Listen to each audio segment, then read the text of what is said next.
Anyway, as you know, those of you who've been here before, Professor Tom Goh of UC Berkeley was our moderator. Well, he can't be with us this year because he's in Singapore. But fortunately, we are really, really lucky to have Clay Dube, who's the executive director of the U.S.-China Institute at USC.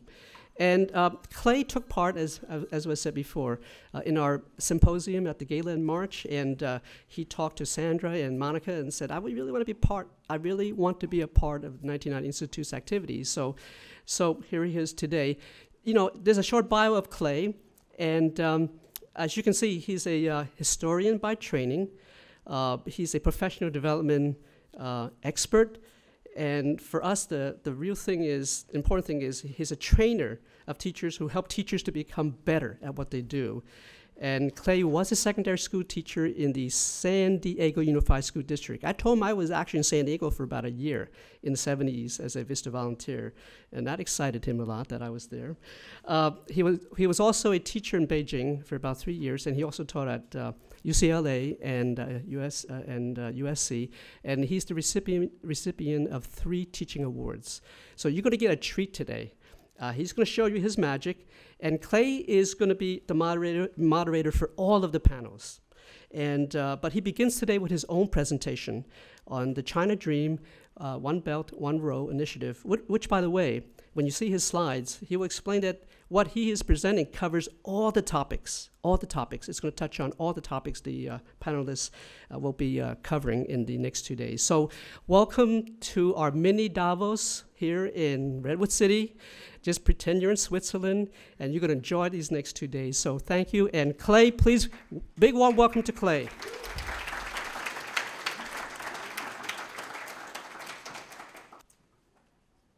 Well, in the spirit, I have other sins to confess.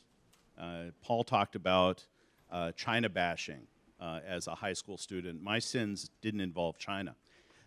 I grew up here in California, and in my entire K through 12 experience, China was touched on just twice. And we're talking just a fleeting glance. And so in California, the curriculum, of course, has changed dramatically, and China is mandated. Students here are supposed to get exposed to it. And you folks are the ones that make that happen. So although the program that you have and all these slides about all the speakers emphasize us and our experience and the sorts of things that we know about, this program is not about us, not at all. It's really about you. You folks are the star, because it's through you that we are hoping to have an impact. We don't get to go to your classrooms. We don't get to touch those 150 students this year and the 150 students next year and beyond. We're counting on you. Our job is to reach those students. And so our task here over the next 2 days is to do 3 things. To inform you, to give you some basic information about some important issues in China today. So to inform. We also want to infect you. So Monica made some observations about not wanting to bring strep throat into the room. We actually are committed to infecting you. And we're counting on those of you who are already carriers of the disease to share it. To share it with your colleagues in the room, to share it with your colleagues back at your school site. Because this is a guerrilla movement. We are trying to infuse teaching about modern China throughout the curriculum. Not just the places, those few places where it's mentioned in the standards. We want it to be front and center. We want discussions about science, discussions in math, discussions in literature, discussions in health. We want all of these classes to have a China component. And so that's why we're trying to infect you with that idea that you will become, to your students, the person who's always talking about China, who's always got a China example, who always brings China into the discussion. That is the infection that we are talking about. Now, some of you are already in. A third of you are back for the second, third, or fifth time. So that's great. That's great. But we hope that all of you will carry this disease, because that's what it becomes. To think that somebody, Paul grew up on the other side of the country. I grew up here in California. How could we not be teaching about China? How could we not be doing that? I didn't meet China until I was a college student, relatively late. So I think your students are a whole lot luckier. So we want to inform, we want to infect, and we want to inspire.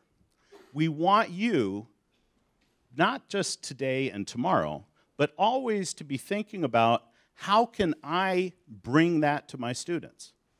How can I bring this topic into my classes? Where does it fit? What example can I use to teach? That sort of thing. So throughout these 2 days and beyond, we want you to be inspired to think about, how do I use this? How do I make this work? Now, we're going to cover a lot over these 2 days, and not everything will be appropriate for you and for your students. You teach a variety of subjects, a variety of grade levels, in a variety of settings. So not everything fits, but we're counting on some things fitting. And we want you to be brainstorming constantly, to say, oh, instead of using that example about ancient Greece or Egypt or whatever it is, maybe I can use a China example. When I'm talking about something related to diet and health or pollution, why can't I use a China example? When I'm talking about social interaction, I could bring in the discussion about social media in China. When I'm talking about technology, I can use some China examples. That's what we're talking about. Well, my job as moderator is always to try and make the trains run on time. This is the very first time, though, that I've been asked to talk about actual trains. So I'm going to be talking about, as you can see, Belton Road, Yidailu, and the China Dream, Zhongguomeng. So we'll be talking about that. And as Paul already suggested, this discussion touches on a lot of the other subjects that we are going to be discussing. So this is just to get us started. So Belton Road and the China Dream, how they are interacting or how they are intertwined, and how that fits with everything else. Now, this particular slide emphasizes this global rail network. And Belton Road is not just about trains, it's also about ports and ships and things like that. But trains occupy a large portion of it. And this is a hugely ambitious map. And those of you who are particularly observant may be wondering when the tunneling will begin under the Bering Strait, and when you'll be able to go from Alaska over to the Eurasian continent, that sort of thing. I wouldn't count on that anytime soon. But this is the kind of thing that we want to talk about, because this project, this Belton Road project, has no definition in many respects. There's no official map of what's included and what's not. It's all being created on the fly. And yet, it's at the very center of China's central government initiatives. It's put forward by the boss, by the ultimate leader. But it has been used to mobilize people across China and to try to transform not just China, but the entire region.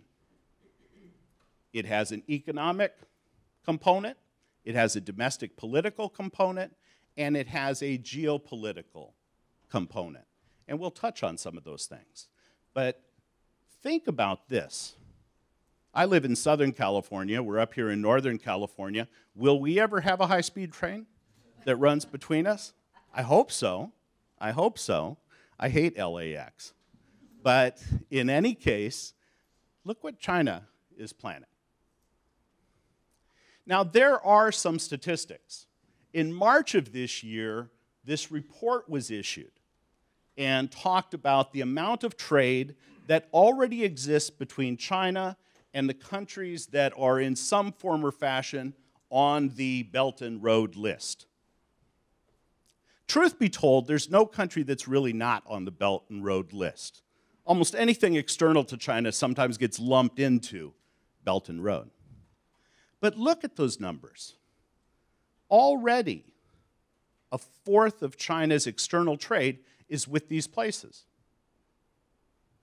And so these are building on established networks. These countries are already connected to China in important ways, especially Southeast Asia. Much of the Belt and Road discussion focuses on Central Asia, connecting China to the stands, to the former Soviet republics. And we'll talk a little bit about that. But Southeast Asia is the real prize. That's where you have 600 million people, much more developed economies, much more potential. And so we'll touch on that as well. Now, are American companies part of this? They already are. They already are. And this is just to illustrate a company that if you're like me, you never heard of. It's a multi-billion-dollar company based in Denver, but with offices all around. They are helping to build the new Beijing airport. Beijing just got an airport, but now it's getting a new one. They're helping to build the Chengdu airport. This is a company that uses GPS technology and helps in agriculture, in pipelines, in all kinds of ways. And so this is an American company that's already part of this and is already looking to partner with its Chinese partners to go to other places.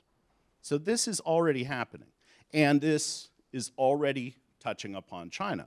Because in many ways, or touching upon the United States, in many ways, this Belt and Road project is talking about taking what has worked to help China develop to other places. The emphasis on infrastructure, the emphasis on connectivity. And I can't emphasize this too much. I spent a lot of time living in rural China. In one of the places that I lived, they got their first road in the 1960s. And as a road, we're talking about a 4-foot wide road. So you could have those walking tractors pull things. That made a huge difference in that place. A couple years later, they got water treatment. We can't imagine that. What difference does it make to have clean water flow to your house? And they got electricity right after that. And that's within the living memory of people in that town. So infrastructure makes a huge difference. Now, we're not talking about building tractor paths. We're not talking about that sort of thing. We're talking about much bigger projects. But infrastructure has transformed China. It's enabled all sorts of places to produce products that wind up on shelves here in the United States. Connectivity makes a difference. It's allowed e-commerce to thrive. All of those kinds of things. You know, we talk a lot about Amazon in this country, eBay as being real pace setters. Alibaba outtrades all of them. It's revolutionized life, not just in urban China, but in smaller places, which now have access to goods that they couldn't have bought before, including goods produced in the United States. Now, the Silk Road, this Belt and Road initiative didn't come out fully formed. Xi Jinping, the secretary, the general secretary of the Chinese Communist Party, he announces different parts of it in different places, in Kazakhstan, in Indonesia. But this statement in 2013 is a good summary. It emphasizes the economics, but also the geopolitical aspect, that China is hoping with its railroads and its other projects, its ports and this sort of thing, to tie its periphery to itself, to help those places become more prosperous and therefore more stable and more connected to China, to have its economy intertwined. Now, the reality is it's already done this. China is the #1 trading partner for most of Asia. But here's the initiative, right? To promote regional economic integration.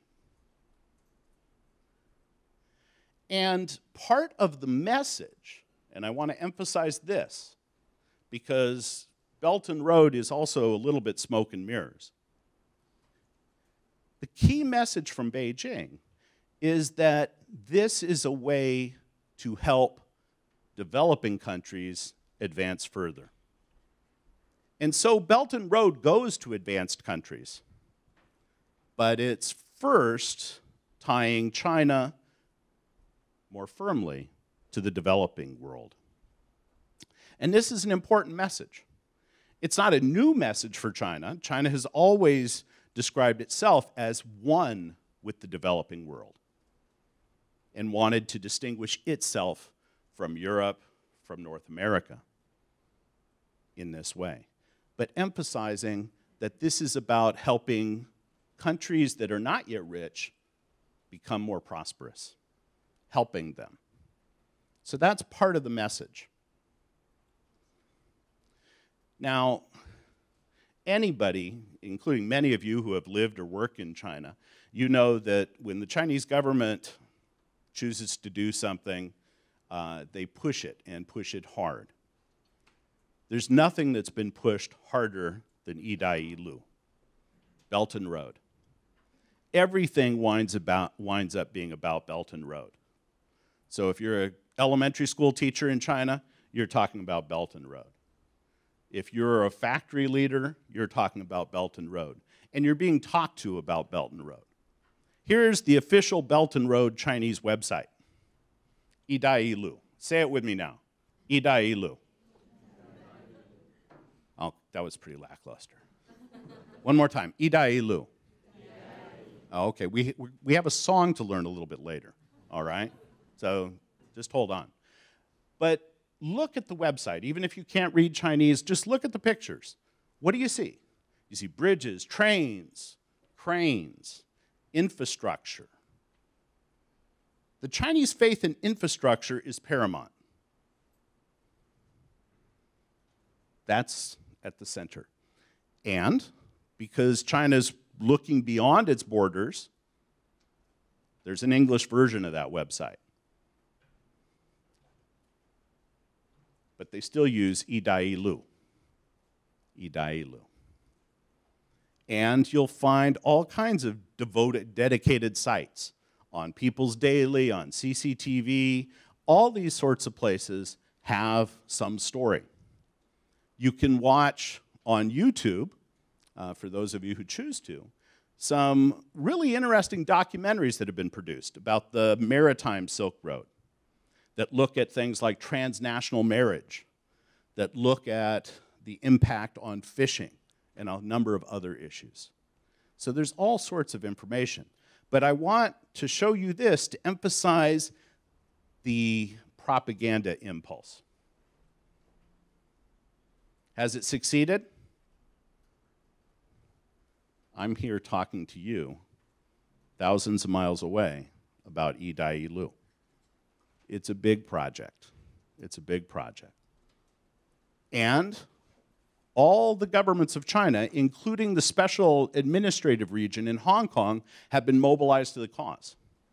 Every single level of government has an Idai-Lu Belton Road part of it. It's part of the 5-year plan. It's part of all these different initiatives. And so here in Hong Kong, they're trying to find a way that they can benefit. And they want to use their expertise connecting different places to China as part of that. So they're pushing. And China likes mega events. And so just a couple months ago in Beijing, they had one of these mega events. It wasn't a multi-day Olympics. It wasn't the World Expo, something like that. It was this Belton Road Forum. But anything worth doing is worth doing with architecture. And so you have a new monument that's been built, the Golden Bridge, to represent what this is about, linking countries together.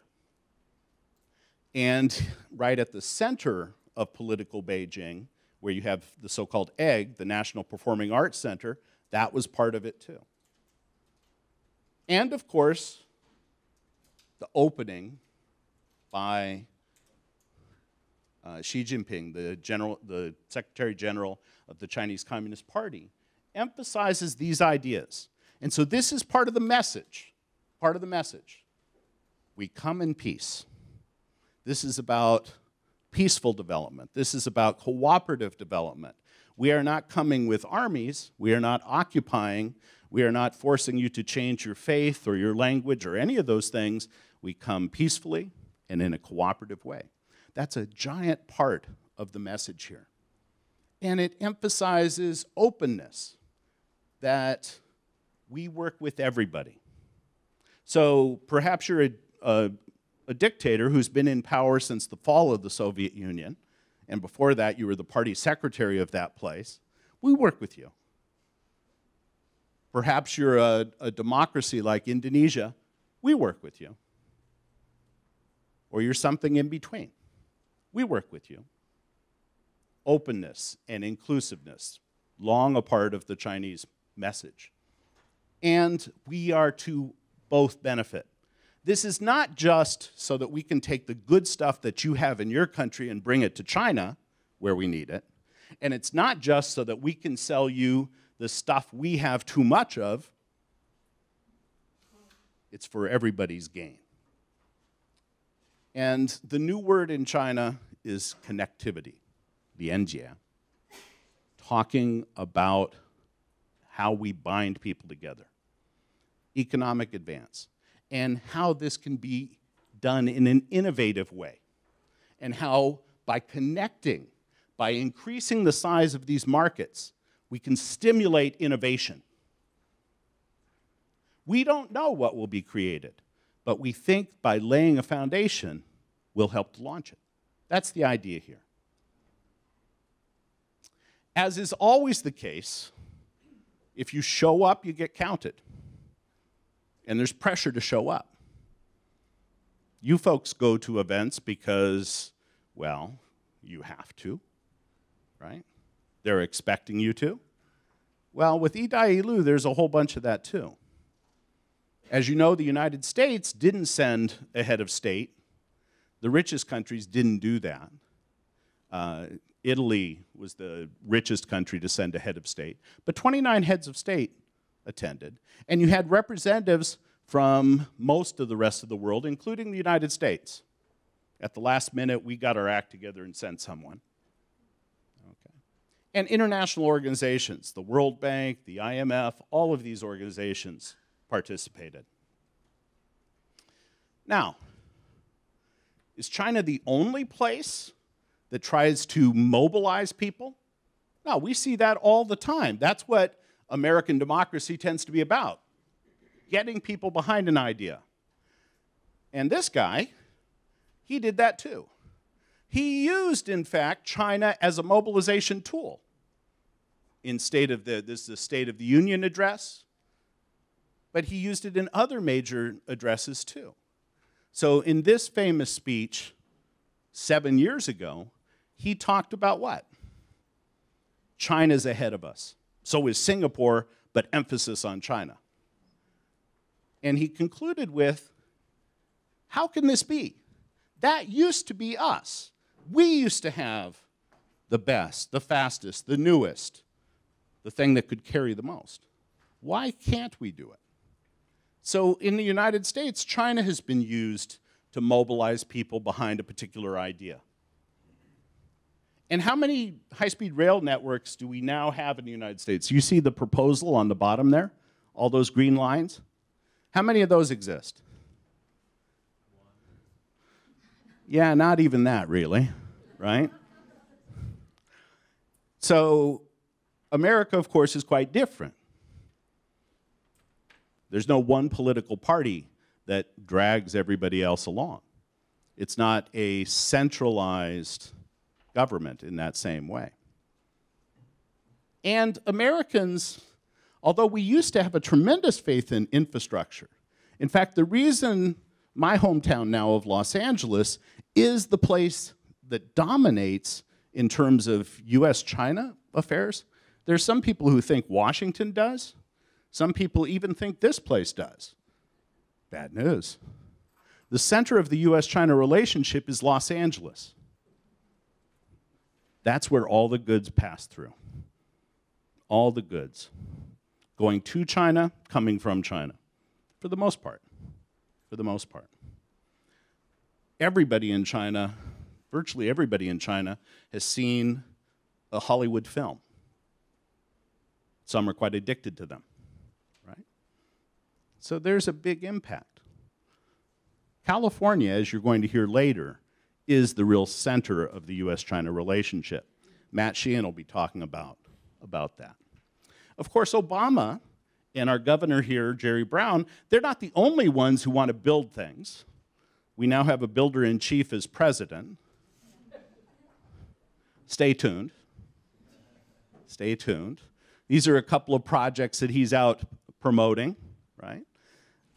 Wait and see, wait and see. But the notion of infrastructure and its decisive role in advancing America's economy is not a new one. Some of you teach American history. You talk about the Erie Canal. You talk about steamboats. You talk about the Transcontinental Railroad.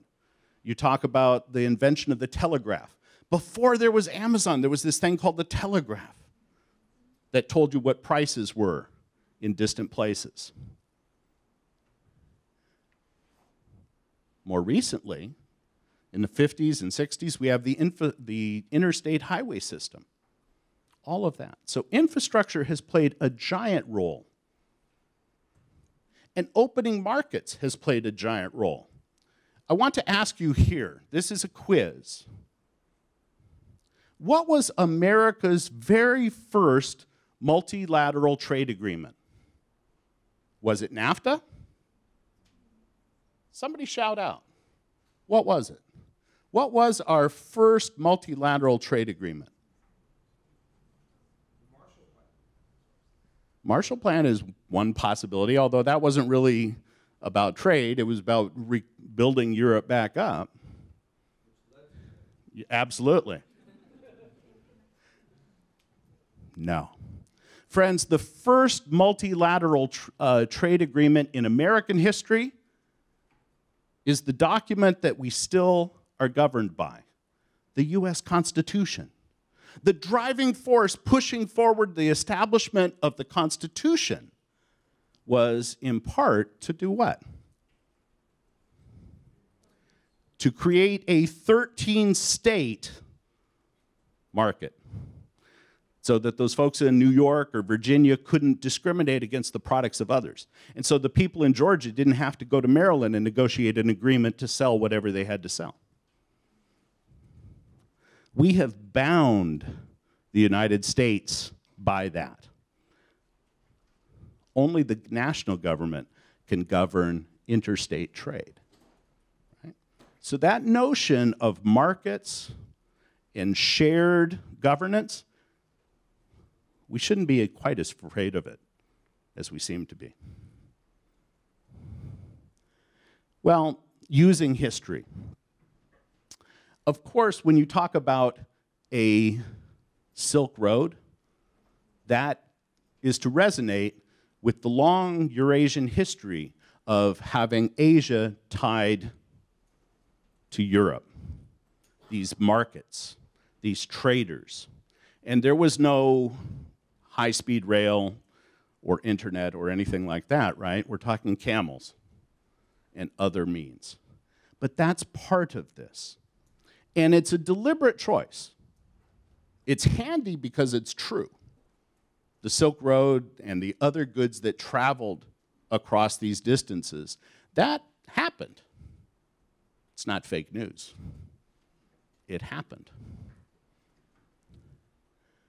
But it also emphasizes what? China at the center.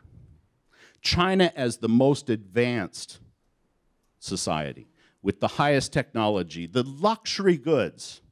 So before there were Gucci and Versace, there were places in China that produced goods that were lusted after in distant markets. So that's part of the story. And this picture is from 2004 when Greg Adler, who's over here, he's on one of those camels. We took a teachers group to Dunhuang. And those of you who teach at the middle school level and you're talking about the transmission of Buddhism, you talk about Dunhuang. Today, if you're talking about trying to preserve culture, you wind up talking about Dunhuang. And that's one of the things to talk about. The place of China's past in China's present. That's an important consideration. When you name something Silk Road, or if you name your lunar rocket Chang'e, you're reaching into Chinese tradition to emphasize certain things. To remind people that, yes, China may have the world's second largest economy, but for most of its history, it was not number 2. We'll get there. So, transmission of Buddhism. Well, here's a question. The traders who established the Silk Road, they didn't do it with the intention of being a religion superhighway, to bring Buddhism, Judaism, Islam, and whatnot into China. That was not why it was created. But that happened. That happened. What will the new Belton Road bring? What will it take? Because people are involved, and not just the roads, not just the machines, they bring a whole bunch of things. New thought, new ideas, new expectations. What will the Belton Road take to China and bring to other places? This is a different teachers group in a different place in China, in the north, Datong, and you have bunches of these. And in fact, it was something like this that convinced me I wanted to go to China. I was not paying attention during a college lecture, if you can imagine it. I was looking through my book, and there was a picture of this guy, this 70-meter tall Buddha that was carved into the side of a cliff. And it stimulated. I said, why would somebody do this? And that morphed into, how did they do it? They didn't have power tools. How did they do it? What did it represent? What did it represent to those who created it? What does it represent to all those who see it later? What does an African think going to Guangzhou today? What does somebody from Guangzhou who goes to Africa think? And this, I include this because most people haven't been to Dazhu, and it's a later set of stone carvings on a cliff, and this one includes all kinds of things that happen to you if you violate the rules. If you drink too much, if you molest women, bad, bad things. Now, China is good at projects. Think about, we always focus on the Great Wall. And it was, of course, intended to be a barrier, not something that connected. But China built these incredible connectors, the Grand Canal system, 1,500 years ago. And the purpose was to extract stuff from the rich south and bring it to the political center in the north, where it was converted into what? The world's most advanced iron and steel production by the Song dynasty. Bringing those assets together, moving products. Well, this is an example of Buddhism in Xi'an, Wild Goose Pagoda. And behind the Wild Goose Pagoda is something that didn't exist when they put it up 1,400 years ago. This water display. And I'm absolutely certain that the people who built the Wild Goose Pagoda didn't know that the water would dance to Strauss waltzes. But it does. What will the new Belton Road bring? Now, China, during the Tang Dynasty, so 7th through 10th centuries, was the cosmopolitan center of the world. And people came from all over. So we have this terracotta pottery from that period. Do those look like Chinese riding that camel? Oh, they're perhaps Persians, maybe somebody else. That was part of that period, that openness, that inclusiveness.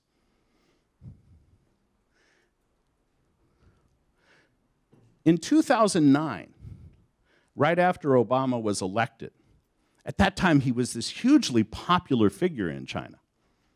And you had knockoff BlackBerry companies selling Blackberries supposedly endorsed by our president. This, though, is my favorite use of Obama in China, because this is a real estate development in Xi'an, which, of course, the ancient capital of China. And the idea was, if Obama lived in Xi'an, he would live here. Belton Road, tying things together, moving people around. A picture of Genghis Khan, the famous Mongol leader. Is this a Chinese painting? Is it Chinese style? No, it's Persian. And it emphasizes this. Now, Genghis didn't conquer China. His grandson did that. And that was a huge territory that the Mongols ruled. And that allowed for the flow of all kinds of goods, all kinds of faiths, all kinds of things. And of course, the most famous traveler in American school books is Marco Polo. Did Marco Polo go? There are those who say he didn't, that he was just a good listener. He hung out in the bazaar, heard some stories, and then when he was in prison, told those stories, putting himself at the center of some of them, as a warrior, as an official. I think he went. I don't think this picture represents the Polos meeting the Khan, because I just somehow don't imagine the Khan's advisors leaning on the chair there. But an interesting thing for you to talk about. Now, this chart emphasizes China at the top. Now, the Tang Dynasty, 7th through the 10th centuries, that's one thing. But this is the 18th century. And you can see that in 1750, before there's a United States, right? The area that would become the United States was responsible for 1/10 of 1% of all the world's manufacturing output. China was responsible for 1/3. India for 1/4. And Europe, which would rise up and wind up conquering so many places, 1/4. And so when the Chinese talk about the Belton Road being key to China's rejuvenation, this is what they're talking about. Going back to a period where China was number one, was dominant.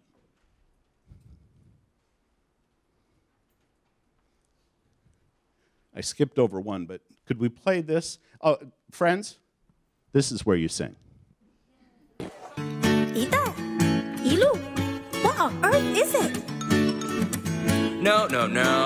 一带一路 is the Silk Road economic belt and the 21st century maritime Silk Road. I still don't understand. They're in a road thousands of years ago until someone opened up an exchange flow. Some came on camels, some on boats to connect our continents as days of old. Along the way of the Great Silk Road came those great nations before you go. I've got your back and you've got mine. 一带一路 Everybody let's Okay, you can move. 一带一路 Everybody let's have some fun. 一带一路 Everybody let's do it right. 一带一路 Whoa, take my hand, let's dance all night. What's your dance move? Peacock dance, belly dance, camel dance, all flourishing through the Silk Road. Camels can dance too? Cool! Sorry, camels, you think some good, but let's be honest, you're way too slow. Wheels, wings, highways, and rollers. Okay, I apologize for disappointing you by cutting that off, but we have to cut through. That's, of course, a propaganda video that's been produced with foreigners in mind, and there's a whole slew of these things, some better, some worse. The worst is no doubt the bedtime stories video. Although I was talking to one of China's advertising geniuses, and he said, no, it works perfectly. Tell kids about 一带一路, go right to sleep. Go right to sleep. Well, my question for you now is, do you think 一带一路 is going to become an English word, an English term, that we're going to be using Belton Road in everyday conversation? Don't know. I don't know. I wouldn't count on it. But for about 20 years, when I first went to China in 1982, my Chinese friends would say, if you want to understand China, you have to understand this, guanxi. You have to understand that this is what gets things done, this is what holds things together, guanxi. Every Chinese will tell you that. And then everybody who wants you to hire them to deal with China, they say, I have good guanxi. I have good connections. I can work in China. And so, if you go to business schools in the United States, who have all absorbed the China religion, they all talk about guanxi. And so people who can't say hello, goodbye, please, where's the restroom, they can't say those things, but they know this term guanxi.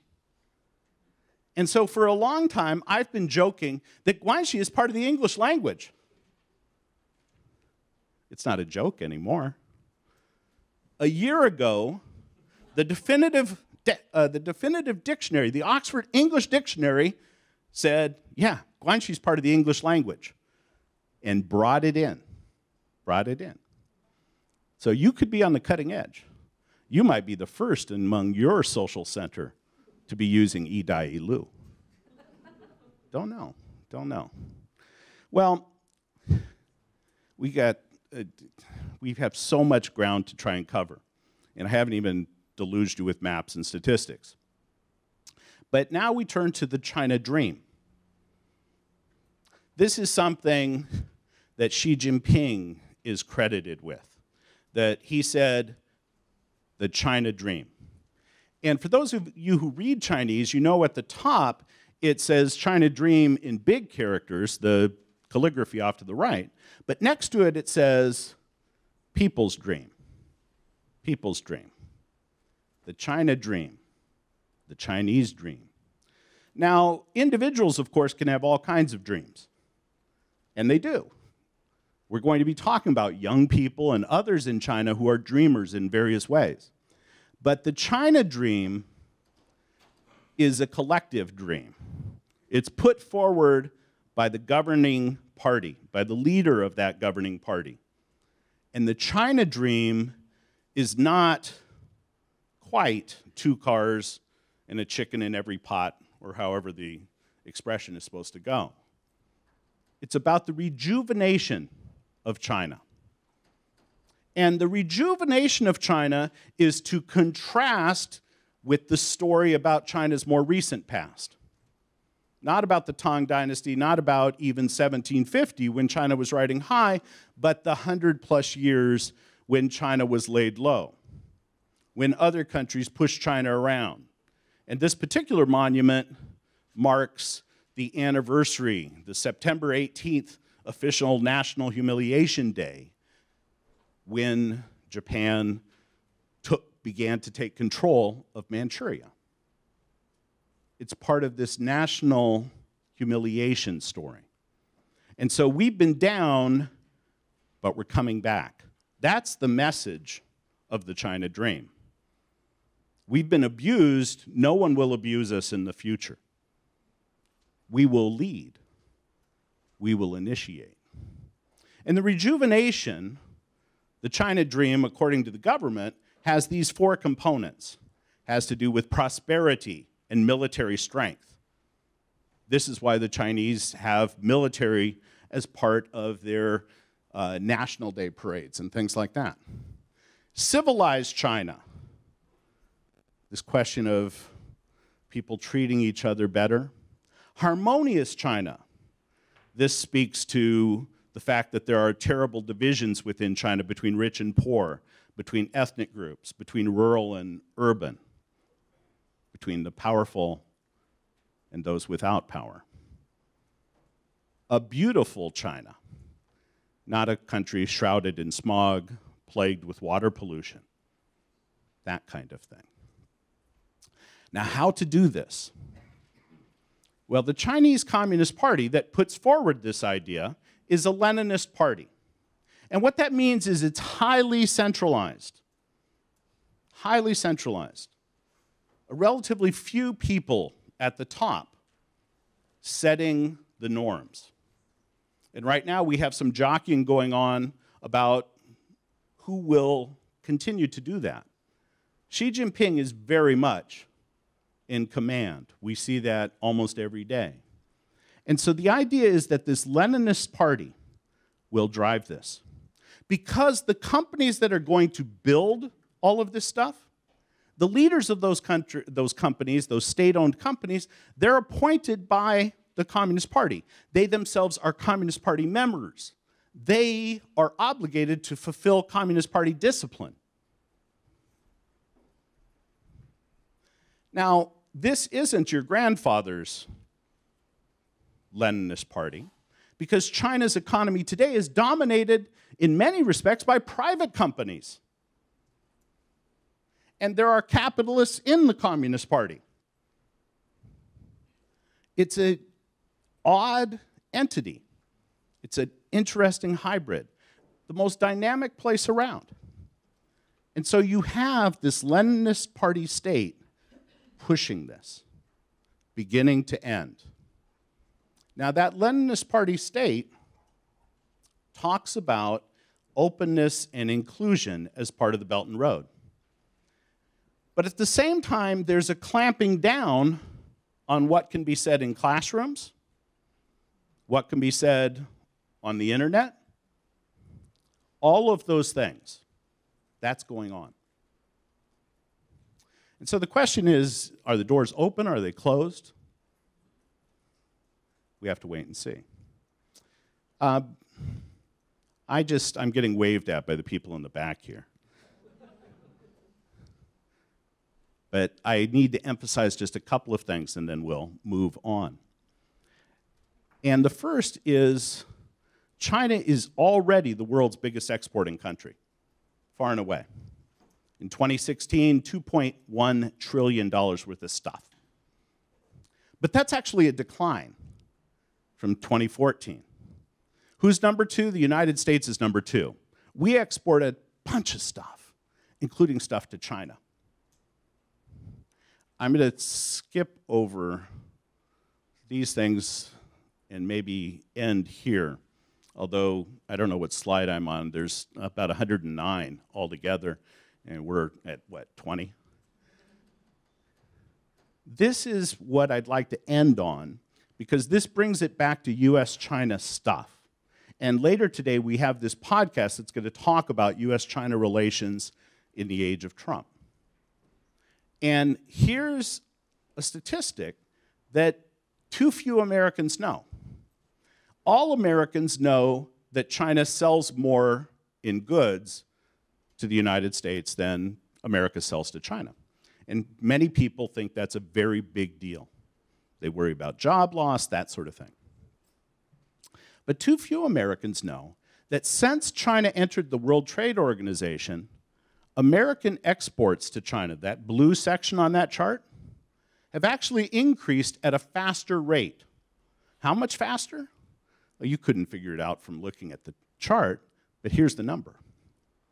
American exports to China in goods and services are up almost 6 times, because as China has become richer, it's bought more American stuff. China exports to the United States have also increased dramatically, not quite 4 times. But there's still restrictions on market access and things like that. Oh, just way too much. So we're going to give this to you, I guess, in the form of a PDF or something, so you can look through the other 60 or so slides, which include demonstration projects. It includes a couple of key points. For example, in Southeast Asia and in Pakistan, this Belton Road is being built. In Laos, for example, they're building 400 plus kilometers worth of railway. 2/3 of it involves tunnels or bridges. You know, there's almost not a level inch, okay? They're already digging those tunnels, building those bridges. In Pakistan, billions have already been spent. But it's not without risk, domestically or internationally. That's something that we have time now, if you'd like to ask about, and that might be my little trick to try to work some more things in. So, ladies and gentlemen, first, thank you. Thank you for being here. The most precious thing any of us have is our time, and you've chosen to invest your scarce time in this activity. And for that, I'm grateful. All of us are grateful, as well as, presumably, everybody else about that. Thank you for being here. Thank you for listening to me. Thank you for not being like one of these 3 people looking at their phones. But now we have time if you have questions.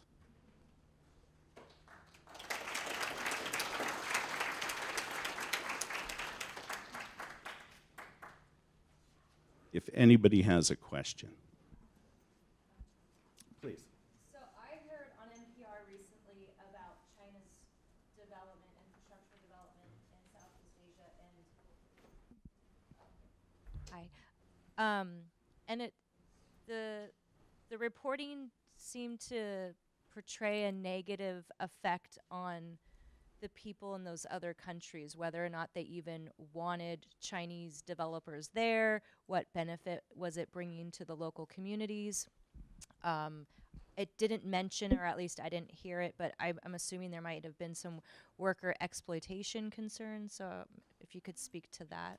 Yeah, it's not just in Southeast Asia, it's also in Mongolia, it's in Africa, these same concerns. You know, who decides? And in many of these places, these are not democratic governments, and so it's not been put to elected representatives. It's just a small handful of people who say to the Chinese builders, yes, please come in. Build this. It will be good for us. And in many cases, they're right. Electrification, cell phone networks, trains, these kinds of things. This is going to take Laos, which is otherwise landlocked, and tie it to a global economy, a China-centered global economy.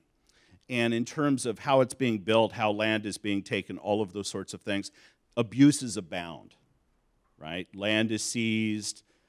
In some cases, workers are mistreated. In that particular instance, and I didn't hear the particular story you're talking about, there probably isn't much opportunity to abuse Laotian workers because building these railways is often not like, it's certainly not the way the US railway system was built with pickaxes and things like this. We're talking about highly sophisticated, multi-million-dollar boring machines that you require a lot of training and experience to use, that sort of thing. So most of the time it's Chinese experts coming in. And sometimes the disputes are not about the actual building of the railway, but about land rights adjacent to it. Some of the same things that we have in America's past too. Who gets to develop that? Who gets these sorts of things? And that was the subject of much debate in Thailand, which is an off-again, on-again democracy, right? Where people express their wills. So the short answer is that there is no single answer. It's very location specific. And in some places, the pushback is immense. In other places, not so much.